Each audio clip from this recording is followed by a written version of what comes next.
we are going to learn memory mapped IO versus IO mapped IO. So what are these? These are the techniques by which you can access your input output devices. Okay. Now we have already studied that in 8086 we are having memory. It is of 1 MB. Why it is of 1 MB? Because 20-bit address bus. Because of the 20-bit address bus, we are having 2 raised to 20 locations. Each location will store 8 bit of data. So total 1 megabyte of memory is available in 8086. Understand? Same way, suppose I am having a microprocessor and I have attached some devices with it, input output device, printer, scanner, mouse, keyboard, I have attached.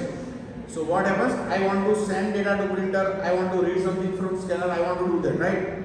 So I need to give address to my printer also, to my keyboard also, to my mouse also. Understand? So whatever input output devices are available with you, you also need to address them. Understand? To get data or to give data.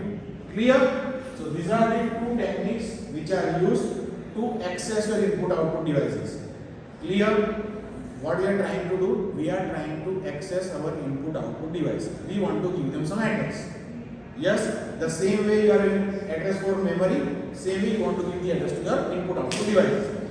For that, there are two methods. One is called memory mapped IO and one is called IO mapped IO. Normally, in all the microprocessors, this is the default technique.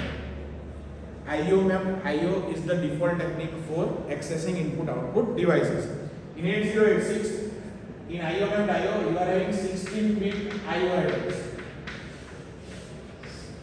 So there is a separate space available which says that your address of input output device will be of 16 bit. What do you mean by 16 bit? That means my address, suppose I am having a printer, it will contain the address FFFFH. This is 16 bit number, 1 H digit, 4 binary bit, normal concept. Yes? So this way we can give numbers to our input output devices, right? How many such devices are possible that I can attach with my microprocessor? 2 raised to 16. This is equal to 64K. How? 2 raised to 6 into 2 raised to 10. 2 raised to 6 is 64 into K. So I can attach 64,000, 65,000 something, 64K devices with my processor. Understand? Yes.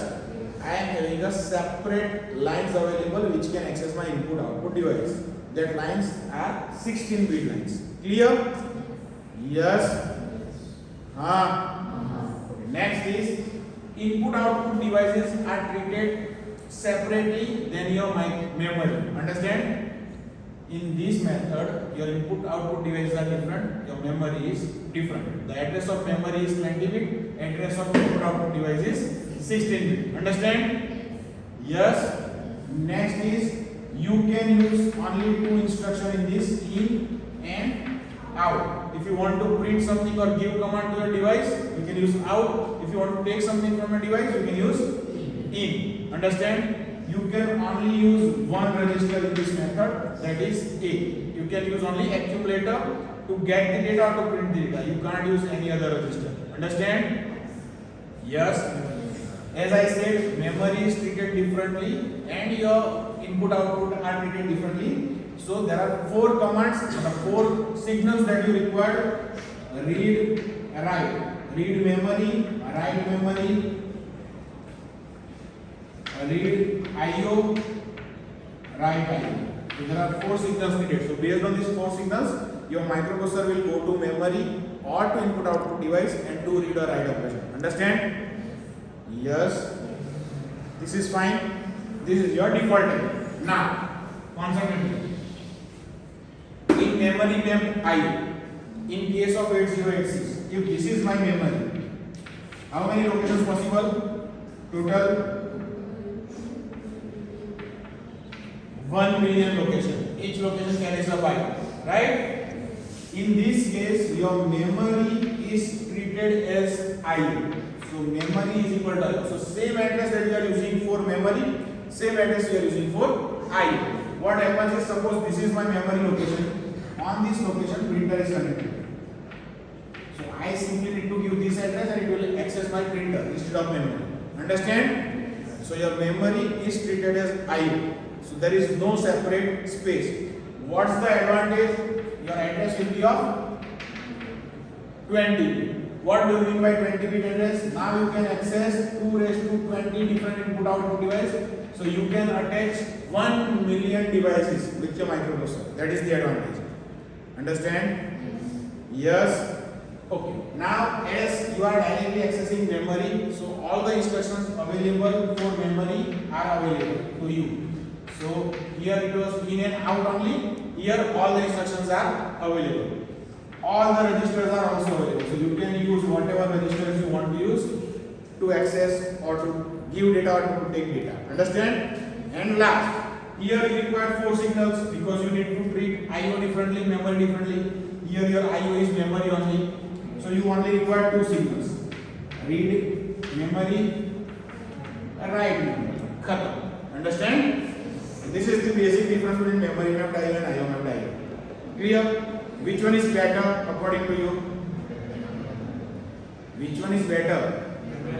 Memory mapped IO is better, right? But I said in the initial part that the default method is. Then are they fool? Why they make IO mapped IO as the default method if this one is better?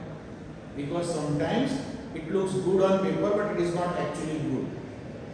The Indian team which looks good on solid on paper but it will not perform on ground. So here though it looks better but it is actually not better. How? Concentrate. There are 2 more things which comes over here, which comes over here. Now here because it is 16 bit, you need to decode that 16 bit which address you want to take. So here decoding is easy. Understand? Here you need to decode every time how much? 20 bit. You know that data segment into 10 plus offsite address, you will get physical address of 20 bit. So in case of this, decoding is complex. Understand? Yes. Because the decoding is easy in that 16 bit, it is faster. And because of decoding is difficult, it will be slow. Though the speed will be slower in case of nanoseconds, but still it is slow. Understand? A simple example is I want to search a student from a university and I want to search the same student in this classroom. Which one is easier? Classroom, because I need to search less amount. 16 bit is less, 20 bit is big. So this will be a slower thing, this will be a faster thing. And because of these 2 major things, IO mapped IO is used. Still you can say that copy and advantage वगैरह से मिला करता है. Why this is not the default method? Because concentrate. We hardly require 1 million input output device at first place. With your PC, how many input output devices you normally attach? 10, 20, 50 max. Yes. So we hardly require 1 million devices. Get it? Second, as such you can do only give data to your input output device or you can take data from the input output device. You can't do anything else. You can't do addition of 2 printers, 2 scanners. That is not possible. So though other instructions are available, we don't actually need it. Understand? Another thing is a register is more than sufficient to give data or take data. You don't require any other register. This is also extra stuff. Understand? And though here you are requiring 4 signals, here only 2 signals, but 2 signals can't make much difference. You just need to add 2 pins in your circuit diagram. That's it. Yes? So though it looks good on paper, but we actually don't need it. This much is already sufficient. And because it is faster, that is the default method which is available in almost all the microprocessors. Clear? Yes. Yes. Then there should be a question. If that is the default method, that method is good enough for your microprocessor, why there is something called this? Why this method even exists? If there is no advantage, this method should get discarded. एक तो एक वस्तु याद रहती नहीं है. Why they have introduced 2 methods? What is the reason why we need this method?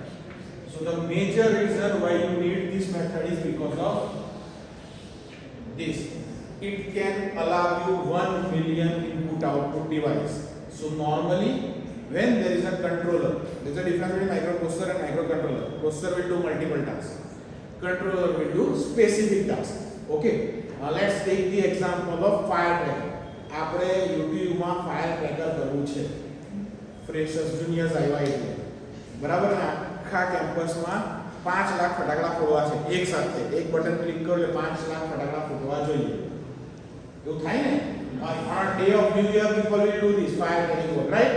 So there are controllers available which controls all these firecracker. આ button દબાવેલે જાય પછી આ જાય. There is a small programming and it will do firecracker. So at that time you have 1 lakh devices attached with your controller. Understand? So if you want that kind of stuff, you need to do memory mapped IO. Understand? Another example is Burj Khalifa. You are having LEDs, so many small LEDs attached with your Burj Khalifa, so that you can show Virat Kohli or King Khan on the tower. So if you want to do that, again you have multiple devices, you require memory mapped IO. In that kind of cases, IO mapped IO will not work because it is having limitation of devices. Understand? So when there will be a controller, you require memory mapped IO. When there is a normal microprocessor, IO mapped IO is the default IO. Get it? Yes. So this is it. The example will come for 2 marks or 5 marks based on the conditions, but this will be there in your exam. So I hope this is clear. Fine? Thank you.